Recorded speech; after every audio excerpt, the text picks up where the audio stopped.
Assalamu alaikum wa rahmatullahi wa barakatuhu. Hope you are doing well. My dear respected brothers and sisters, think properly before you say something. You know, your words can win or break someone's heart. So choose them wisely and rightly. That is the reason that the Prophet of Almighty Allah mentioned in hadith mentioned in Tirmizi, Hazrat Abdullah bin Umar narrates this hadith that the Messenger of Allah Almighty said, Man samata naja.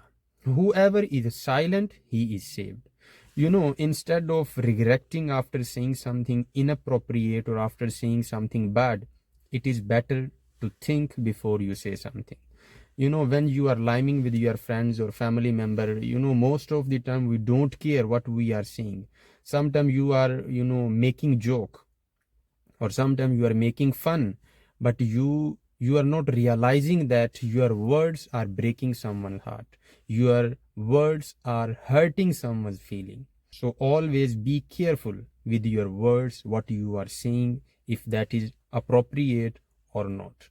May Allah bless you. Thanks for watching this video. Assalamu alaikum wa rahmatullahi wa barakatuh.